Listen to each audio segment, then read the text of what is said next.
Moi,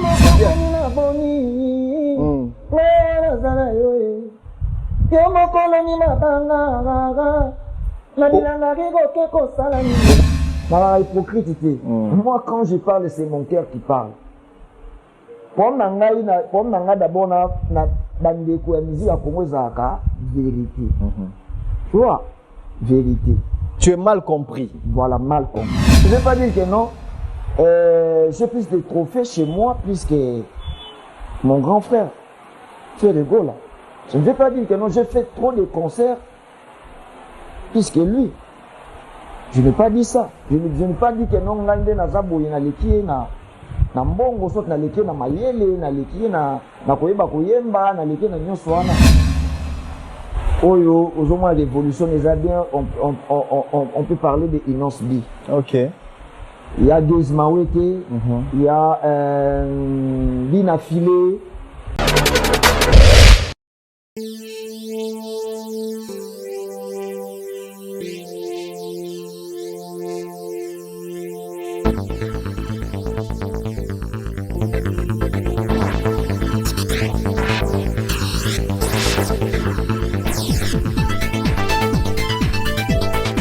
Je ne vais pas dire que non. J'ai plus de trophées chez moi, plus que mon grand frère. Tu es rigolo là. Je ne vais pas dire que non, j'ai fait trop de concerts, plus que lui. Je n'ai pas dit ça. Je n'ai pas dit que non, ngande na zaboye na lekie na mbongo sot na lekie na mayele na lekie na koyeba koyemba na lekie na nyonso wana. Je dis se parler de ma chanson Oyo par rapport à la réalité dans la année Oyo et Bimelaki. Grand frère peut-être Azaki na mesure que ya kosala nzembo moko ozonge chaque jour des abo. On apprend chaque jour de faire des choses et ce qui na ne moko peut-être au sala quitté ou soit au PC animateur no basala et que les qui me mo musique pour moi sali ba yo ke puis ba accepter ba tali et binami.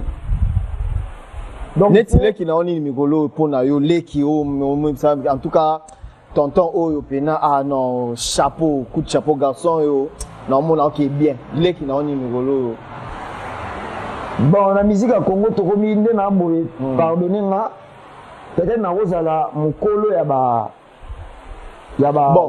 leki misusu ya OK to longola kasi nga peut-être OK to longola aspect leki. Quel est le collègue artiste? Hein? Le collègue artiste, franchement, tu t'es dit, en tout cas, il fait très bien son travail. Il a tourné belé, il a fan belé, il followers c'est belé, il millions de vues, c'est qui, en tout cas, il a OK, bien, on peut compter sur lui pour, comme on compte sur toi aussi, hein? On peut compter aussi sur lui pour tout, la belé. Il y en a plusieurs. Voilà. Belé, en commençant, Mouto Yonadent Nane Oyo. 2019, 2020, Oyo, au moins l'évolution les a bien, on peut parler de Inos B. OK. Il y a Gez Mawete, il y a Bina Filé, je suis peut-être à Bossani Bakombo, mais Oyo Tozoyo, quand Tozomo Nake, Bazo émerger bien, Bangoana. Na oyo ma bete soki Inos bia leki na TV alobi ke non nzembo na moko elekinga na ba eleki ba nzembo na nga tout na sala ba millions de vues nga déranger ngate. D'accord. C'est la vérité. D'accord. Na ronier en côté. Donc soki pe Gez Mawete asali ba nzembo moko oyo mikolo koya eleki tamsu ya robino mundi bu pe na ba vues belé. Et kaya kumse loko na nga déranger ngate parce que ils ont toujours honneur ya musique à Congo, ça veut dire que les Congolais ça là makambu ezoyokana quoi. Donc j'espère que ba capta qui nga mal na message au pesa voilà ba capta nga moi mabe voilà et yango moni na lobi de ba musu na Congo ba nga moi difficulté à koyoka. Et à comprendre certaines choses voilà. D'accord. Donc voilà. Alors on revient à la thématique Neptune à 60 ans, hein Robinho, 60 ans c'est quand même beaucoup. Est-ce que en 60 ans il y a des gens, il y a des artistes ou des personnalités au Ponayo va marquer pendant tant haut 60 ans bon ça soit dans la musique que ce soit dans la politique, que ce soit dans le domaine où tu as en tout cas, dans 60 ans, on a marqué biso a salé biso eloko boye oyo pena toza fier na ye lelo voilà, il y en a dans 60 ans il y a RDC, ouais. Na ba kufa oui, na ba kufa na ba bazali nza ma permettre que bazala ou bien voilà, mais qui ont quand même marqué l'histoire de notre pays. Déjà nako féliciter d'abord batu oyo babunda pour na tous indépendance d'abord. Et quand on parle de l'indépendance directement, on voit Patrice Emery Lumumba. Et après Congo belge, tokomi biso moko diriger Congo na biso. Na on féliciter muto a un projet au sein la biso Stade des Martyrs. Muto a un projet au sein la biso échangeur. OK. Muto a un projet au sein la biso Pont Maréchal. Muto yo a un projet au sein la biso. Muto a mené la biso na mboka oyo. To fanda biso to sokola to ka dialogue. Hein? Muto yo a mené biso to kende ko voter. Hein? Na ebité si c'est qui? Oh, t'es pas comment? On a vivre na Congo. Oui, mais qui a fait le pont Maréchal? N'a aidé yo? J'ai là pardon au bout misanga. Donc voilà. Et là mambo etikali biso na mutu ke biso to vota. D'accord. Malgré peut-être forme nango, mais on a eu la chance de voter. D'accord. Ce qui est le moins important, on doit féliciter. Okay. Aujourd'hui, je dois féliciter Mutu Oyo a mené les biso saut des moutons. Au moins, quand moi pour la toute première fois, on a vu un saut des moutons. Na Angola. Après, na Côte d'Ivoire. Après, na Mboka Msuna Mituna. Le Congo toi na retard. Congo pena to tikala. Après, bêter ce sont des moutons. Donc ça veut dire que donc en gros, si je comprends bien, tu veux remercier tous les chefs d'État qui sont passés parce que c'est d'eux qu'il s'agit en fait, hein. Voilà. Le maréchal Mobutu pour le pont Maréchal, Stade de Martyrs. Joseph Kabila pour les élections et tout ce qui va avec, voilà. Le président Tshisekedi. Merci. Donc, chef de l'État Nyoso va marquer quand même l'histoire à Mboka na biso. Voilà. D'accord. Mais sur le plan artistique, sur le plan social, est-ce qu'il y a des gens où les lots disent en tout cas Mutoyo, à Salaki Nathan Naïda va permettre à Kende, je sais pas. Musicalement, je ne sais pas. Aujourd'hui, pour les Congolais, na fanda boye, na fandi boye, bien habillé, bien coiffé, parfumé et tout. Et puis ça a absolument respect, mon roboé, n'habite pas une soute au Kendaka. Je vois directement et je parle directement de Papa Wemba. Papa Wemba. Voilà. Tu as eu la chance de le côtoyer, le solo là, beaucoup Tana? Non, j'ai pas eu cette chance. Tu aurais, s'il était vivant, tu aurais fait quoi? Tu l'aurais immortalisé? Qu'est-ce que tu... comment je peux... C'est quoi le mot? Il t'a inspiré quoi, Papa Wemba? Papa Wemba, c'est toute une génération en fait. Papa Wemba, il est aujourd'hui inoubliable. Et donc, quand on parle des artistes congolais, on parle de Taboulay, on parle de Luambo Makiadi, on parle d'abord de Wendo, on parle de Taboulay, on parle de Luambo Makiadi, on parle de Papa Wemba, hein, on parle de Kofi Olomide, on parle de leader ya Wenge. Marqué histoire et musique à Congo. Marqué histoire et musique à Congo. D'accord. Alors pour en kota na ba détails. Non, mais je comprends. Ce sont des gens où ils sont toujours bêtes les solos il y a 60 ans au Congo. Il faut bazala. Donc il va manquer. D'accord. 60 ans RDC et ça Fetina Feti. Rumba 60. Mais comment tu vois les 60 prochaines années? Bref, année pour Monique, privé bango. Oui, c'est ma médaille, il y a 5 ans, je pense. Voilà. Mais dans les prochaines 60 années, nous allons la vivant. Nous allons la musique dans 60 ans. Est-ce qu'il y a des gens... Musique, il faut... Tout comme on a battu 5... Tout comme on a battu 5 locaux, la Fali Poupa. Na Congo. Tout comme on a 5 Fali Poupa. Qu'est-ce que tu lui trouves de particulier à Fali? Parce que ça revient tellement trop. Nous allons comprendre. C'est quoi la particularité au Yozo Monde en Akati et à Elmar? Travail. Ok. Asali a brisé les étapes belées dans la musique. Asali a succès jusqu'aujourd'hui. Asimba guitare na il travaille. D'accord. À fortifier en fait. Hein, à fortifier en. Et des fois, sur une amitié, on dit oh. Moi, fatigue et kotaka, moi, orgueil et kotaka, air moko. Mais si on a tel nabio, on a une salle dans le côté, rien. Mais oh, il y a ça salibouya, commis déjà bouya, ça il a marramot, mais juste aujourd'hui, il travaille. Voilà. À part ça, mais tout le temps, donc il y a les kaboyés, il y a zomi bois, bétul sur la musique. Donc, il y a moi allé très particulier par naïf. D'accord, d'accord. Voilà. Alors, tu te prépares quoi? Lobby dans un Instagram? Non, c'est un amoureux de la musique en fait. C'est un businessman. Il y a quoi dans ma mandoulé? Il y a donc amoureux de la musique. D'accord. Lobby dans un Instagram, on a beaucoup très tard. On continue la page de Instagram. On a une séance de mois répétition. Mikolo yo, oye mo fandi. Tonton Mobo a rappelé dans son lit.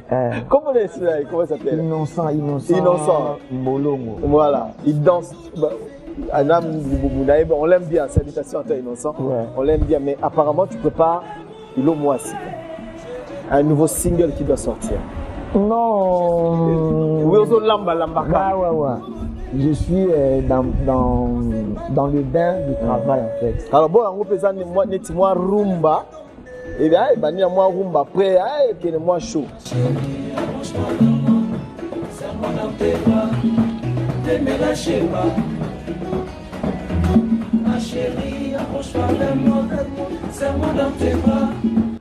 Puis là, on a Instagram, on a moins belé pour nous la caca.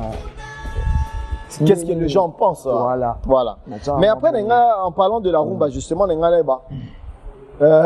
les gens disent de toi que tu es côté Makamba rumba Penonzati.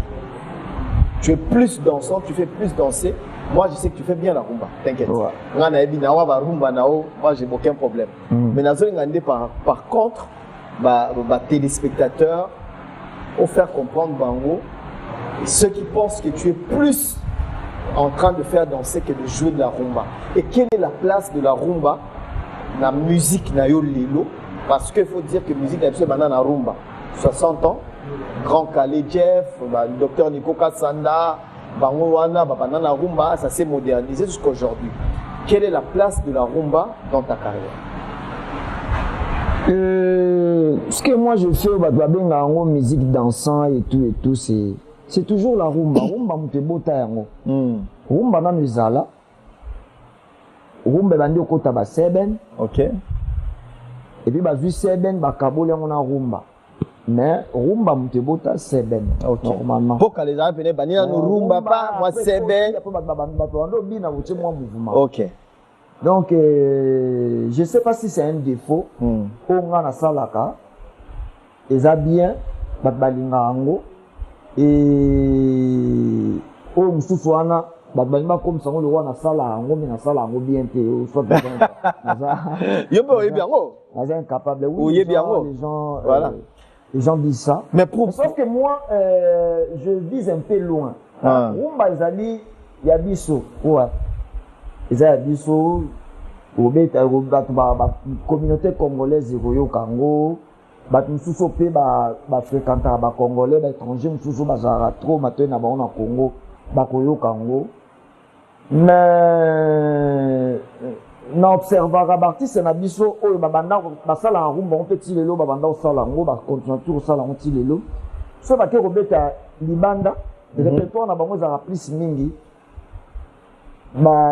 batitre mosusu autre ke rumba na banda observa ngo trop observa ngo mpena mwa mingi et puis na kati ya rumba nde nazalaka nasalaka rumba na bawenge nde bato bayeba nayembaka kobina ku nayebaka te naotala na observe baartiste oyo basala baalbum na mboka o Congo oyo basala barumba eyokana na bamusique dansante wana bagénérique nde tobengaka eyokana baévolue mwa trop bakenda mwa mosika babeta mpe baa na bahistoire ya baconcert na bahistoire ya bashow bazalaka vraiment invité na mo bapays mo ebele quoi na koobserve ka nde na banda koobserve wana nde na otala ke or donc mpo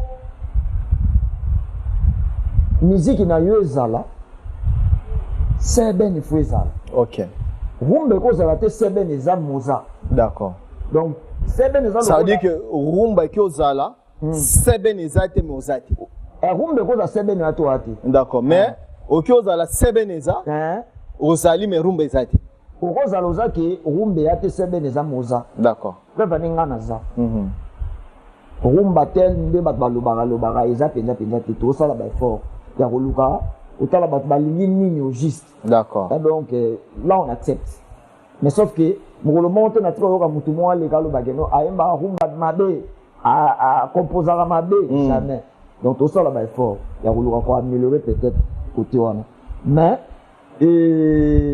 ezolembisa o te j'espère ekolembisanga nde nini nga na abia na camp ya bien non mais attends mais oza na camp ya bien mais il y a c'est baka fanatique tu ne vas pas priver certains au détriment des autres essaye un peu de voir peut-être en noir et blanc moi nasalaka mwa analyse moko ya moke natali na bi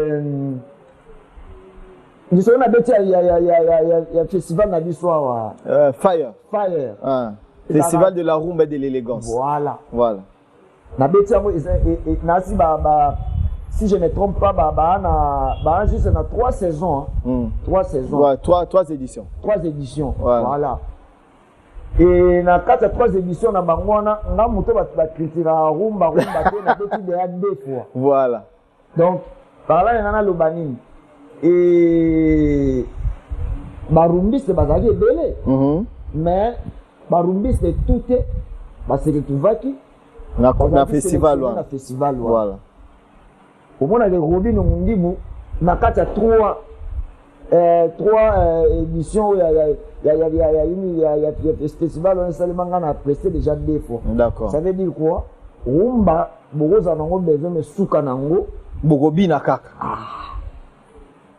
mais kobina ekozala bobosani mpe kobina kaka na kobina ti suka mokili ekozala bobosani mpe rumba Robinho voilà moi je suis très content. Dénigrer peut-être rumba te oui non c'est rien à voir alors 60 ans RDC et Zafetina Feti Rumba 60 le 30 juin 2020 le 30 juin 2020 s'il faut yoka rumba moroboye ça sera quelle chanson rumba nini ok fambi lelo bena jour indépendance na yoka nan boro nzembo ya les grands mopao embeli biso ya kosensibiliser bato mpona coronavirus. Pourquoi nzembo wana? Parce que bato bazoyoka nzembo onka mpona coronavirus nga nayoka yango mpona coronavirus. Yozo ona ba ndenge mususu. Nayoka na ndenge mususu quoi. C'est quoi le message que tu as retenu? Aza lokola aza devant sango aotubela masumu. azo prêcher batou, azo interpeller baleki, bolingo, et tout. Ozo kango trop mikolo. Na yo karango en fait. Mais na playlist na chomo par exemple, quand tu es chez toi à la maison, à part bandi monayo, tu écoutes quoi? Playlist na zalani na kati. Tu as quel genre de musique dans ton téléphone? Ou bien je sais pas moi na ba pareil nous on a parlé au kanani. Nigolo na système na osali la playlist c'était na otika musique et rejoindre nga. Ça veut dire on va ba secret na ngamsu na pesa lo bakaka. Papa Chic tam sous na playlist. Voilà. Na de peut-être so ba artiste tout ba ça là. Mais na tam so tiki musique yango moko te mo za muta musique zo na kata musique yango moko ya kuluka yo. Mais explique-nous moi musique hein? Je comprends pas trop bien. Là dit par exemple. Ofanda boye na mboka au Congo toyebaka bien que bina filé à master nanga ouais et na mboka au Congo toyebaka été voilà ofanda bo musique ne ko rejoindre biso d'accord d'accord donc si je comprends bien ezana oyoka musique oyo faut oyokama voilà tu n'écoutes pas tout le monde. Fanda te ngana bani komi imposer Nicolas na oyoka ona musique Nicolas na oka musique selon ndenge bazo yoka. D'accord. Je sais ba balingi ngapi na chelito na bandoyo. Voilà, donc tu n'écoutes pas tout le monde n'importe quoi, mais tu écoutes Oezobima Nicolas yo. Na ba époque mususu. Loba bien te papa. Na époque mususu na fandita mususu quartier latin Magie Mobile. Album wana ya bana Magie Mobimba na période sous na fandeli ka yango na zulu kango. OK. L'époque musu mona tam sous na fandeli album ya vient biso faire le go la oyo comment soigner hein? C'est bien.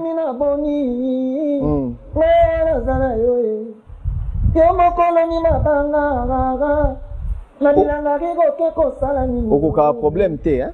Onunga wa mtu molinga ba problème te. Moi je parle quand je parle c'est mon cœur qui parle. Voilà. Dans la hypocrite. Moi quand je parle c'est mon cœur qui parle.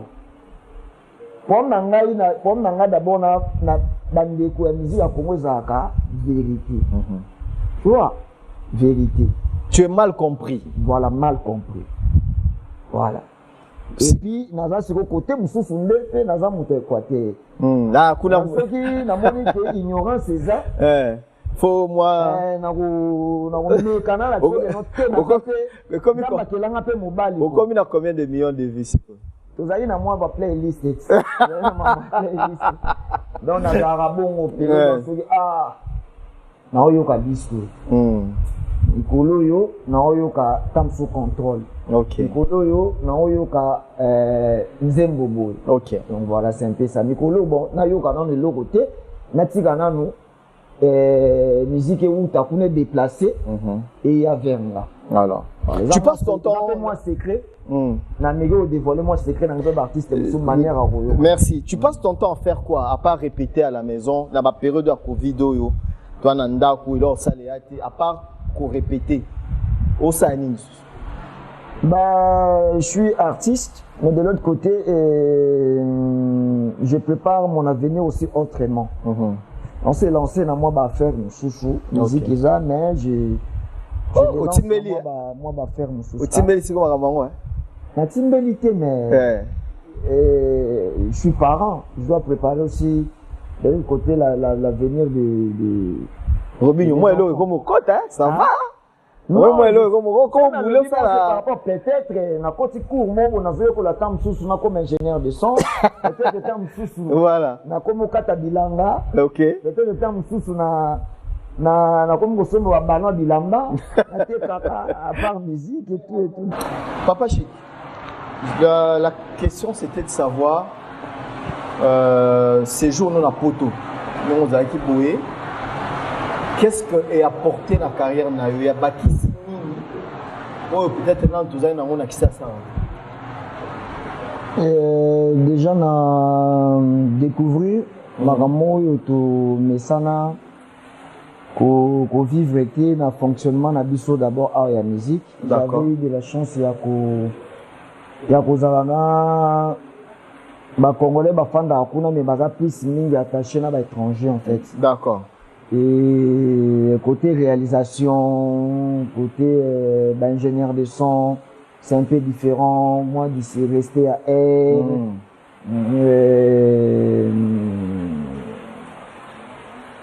Et pour prester devant le public, na mesana na noté parce que à part hôtel accord avec na tournage qui paye. Voilà. Na moko na zaki na ba show na ba boîte à ivoirien ba camerounais et moi discipline na ba moi considération est-ce que par sur la carrière en termes d'organisation je sais pas moi koyeba un peu marambo ba ya ba vu wana ezalaka ndenge nini. Est-ce que tu n'es pas allé, par exemple, dans la représentation, il y a Apple, il y a nombre, il y a YouTube, c'était quand même une bonne occasion, non? Ouais, j'étais là, je contrôlais l'évolution de la musique. Voilà. La musique n'était kamaka, musique n'était somba maka et tout. Bah, pourcentage, écoute, à combien? Dans la plateforme et tout. Voilà.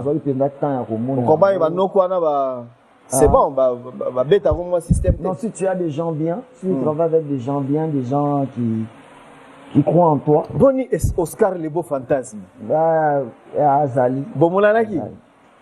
Tout ça, il t'a mais Azali. Azali, hein? Bien. Ah, d'accord. Ok, Tozo Zonga, il y a 60 ans. Ouais. 60 ans, on a parlé de ça, mais pour les 60 prochaines années, quel est l'artiste tu penses que pour les 60 prochaines années, dans 60 ans, on sent la fierté? Il y a beaucoup sur le plan musical. Est-ce qu'il y a des noms particuliers? Est-ce qu'il y a des gens où il faut à 60 ans? Bien que la vie nous s'y prend des fois, mon client a une surprise moins délai. Je peux citer quelqu'un aujourd'hui et que lobby to moni angote na obundana malobananga et ni sous penan badimi na musique ya Congo parce que 60 ans il y a lobby non lobby il a battu ba maison de délai vraiment et donc l'artiste me souba robota robotama voilà et la vie nous s'y prend VVSD na ba surprise moi belé quoi. Et je peux me permettre au moins à reciter Oyo, je vois que non, ça promet. Voilà. Il y a retenir. Tel que les grands Mopao, Kofi Olomide. Tel que, si je vois jusqu'aujourd'hui, Jibin Piana chante toujours bien. Oué Ranson, il chante toujours bien. Si je vois que non, Fali Poupa est là, il fait des choses bien. Et il y a Héritier Watanabe, Opabima, avant Bisso la musique. Voilà. Jusqu'à aujourd'hui, il tient toujours les coups. Et voilà, ça, en les voyant déjà, ça promet qu'il y a 60 années, où il y a avant Bisso. Ils peuvent encore tenir quoi. D'accord. Là je dis ça promet. Ça promet. Voilà. Ça promet. En tout cas. Même si tu as noir blanc. Tu as noir blanc pour n'habiter album moi là n'habiter. Je suis Azali. Azali invité ma mourute. Mais Azali dans le mouvement j'espère. Azali ouais. Ouais. Au Cameroun hein. D'accord. Mais c'est bien la fidélité paye hein. N'habiter sur Obisa bango. Et fidélité pour Mouzo, ma fidélité, Moussou, fidèle, non, on travaille. Voilà. On travaille donc, il est là encore parce qu'il sent qu'on travaille. Voilà. Et ça promet, il nourrit sa famille, il vit, il fait sa vie. D'accord. Donc voilà. Tout le monde y peut, moi, Bilonga Sikebele, hein, dans le orchestre, danseuse, chanteuse, je suis en train de passer un petit recrutement. Ok. Un petit recrutement par rapport au tuninga, mamie naturé, né na outil en Europe. Voilà. Naturé moi, azaka Europe moi pays sundé to tambola moi culture ya batu suis à retravailler. D'accord. Na instauré en quoi. Neti eloni. Zangaki zongo baksa siko na chiffre 9. Kozwa mutuka na elongi par exemple. Na elongi. Des fois na bana ozwa mutuka na elongi. Voilà. Otali ya musique a Congo senga respect, senga schema, zala wana. Donc tant na yé des fois batongo ya babilongi on père moko monaka ba méménateur moko moi ba problème donc voilà. Et en plus ba problème ningi na commettre na orchestre na ngeza pis mika bato babilongi en fait. Ah bon. Donc tu parles de Chomi. C'est un bon artiste. Voilà. Et donc pour ne pas avoir de problèmes à la longue na travailler dans un groupe. Donc il y a un système pour engager bateau apporter quelque chose. Apporter quelque chose. D'accord. Donc quel que soit état rendement ezala d'abord on a musala ya musique pour ça là. D'accord. C'est très important. Mon IG c'est un peu de balayer. Au sali balayage et puis pour ça là un petit recrutement. Mais ils ont chargé un Robinho. Tu vois combien ils sont à peu près une trentaine une cinquantaine, je ne sais pas combien. Ben déjà si tu es, je me suis lancé dans cette aventure durant, disons 5 ans déjà aujourd'hui. Voilà. Je suis dans cette aventure et jusque là les bons musiciens, on avec Rita, ils sont toujours là avec moi. Voilà. Je crois on travaille toujours ensemble et on sait se partager. Avant on sait partager en fait. So ngana bungi ba na tsa ko lobelanga soki bango pe ba bungi nga pe na ko lobela bango le la patron na bango et voilà yango zo eza carburant o sala ke si lelo to tambola toujours quoi. Donc na ko sala bango ba yaki ba kutinga bien na zaka déjà tam susu na vivra bien ba veki nanga na zwa ndenge na zwa na wende et tout. Et bakutanga nango mais travailler te pas nanga batika la piéton te bazala pe ba koma pe ba responsable bazala te ba fanda kana ba sima batu et tout donc nga na va pas nanga na zara véhiculer bango pe au moins après un mois moké na soutenir bango et pour bazala quand même batu na ma famille na bango pe na ba quartier na bango. D'accord. Yango nde sala dans mon organisation wana moi ça la moto ça la motiver quoi. Je viens de parler de mon artiste innocent Freddy Mbolongo. Effectivement. On va dire qu'à peine peut-être les lots. Mais Azam Touakala, moi je sais quand même. Il a fait 5 ans. Voilà. Mais aujourd'hui, il est connu. Il m'a ranaillé, tout est un peu partout. Voilà. Il fait besoin que le monde ait ma photo. Voilà. Donc, quand j'ai compris ça, qu'il a commis Moutou, a commis Star, a commis mon entourage, je dois faire des efforts. D'accord. Je dois faire des efforts pour lui. Attendre à moi minimum ma vie. Azalata na moi classe mon robot. D'accord. Aujourd'hui c'est un danseur. Oh lelo avec tout misanga sous a commis na fait que cadeau en voiture. Vraiment. Tout le temps là la maison nettoyer sa voiture chaque voilà. jour. Robin to sala moi lo mobwe o ezali tradition na kati ya émission oyo. C'est, je pense que c'est un beau salon. Voilà. Je pense. Voilà. Mais il y a peut-être ce salon, mais je pense que dans mon papier déjà. Bien que c'est dans le cas manqué, un message dans un petit lancement et recrutement. D'accord. Il y a tout va salon ça na bango bien, c'est très important. Okay. Tout va moni ya pour tenter chance na bango, na but na biso chiffre neuf pour moi en tenant l'orchestre. Orchestre na comme na chiffre neuf. Baro contacter à Tabino. Pas de problème. Biso tana biso donc voilà. Ou bien ben aller mbara ba tuni parler ba tutu ba yebi donc. Siège na nga place na répéta ba sanga ba tutu so ba yebi. Na Congo ba yebi ngo. Na moi ça journaliste na betango vite fait comme ça to si c'est émission. Donc voilà.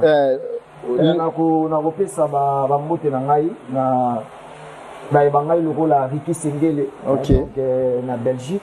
Je je te salue, mon grand frère. Saint-Patrick Ponce, mon grand frère, je te salue aussi. Ok.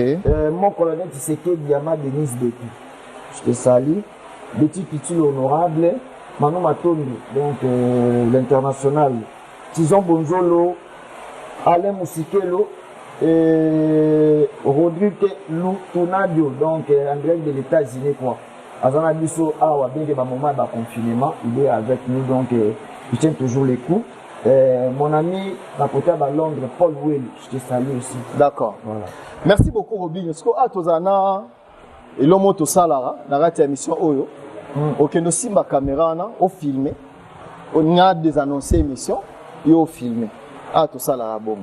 Alors, dames et messieurs, merci d'avoir suivi cette émission. C'était là l'émission Afrozix qui est disponible sur Backstage Télévision, sur Vitrine RDC et sur www.productionteam.ca. N'oubliez pas de liker, de partager et bien sûr de commenter sur tous nos réseaux sociaux.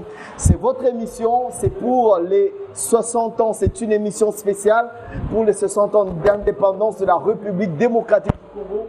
Il y a toute une saison, toute une série d'émissions qui vont suivre comme ça. Merci à vous tous qui nous suivez sur tous nos réseaux sociaux, j'insiste. N'hésitez pas d'aller liker, de soutenir et bien sûr de regarder Backstage Télévision. On se retrouve très prochainement. Merci à Robin Omundibou qui est en train de filmer, vous le voyez. J'espère que vous filmez bien. Très bien. Et bien. Ouais, d'accord, merci. On se retrouve très prochainement avec le même plaisir sur Backstage TV. Peace and love. Bye bye. Comment peut-on jouer les ballons? Jouer les ballons.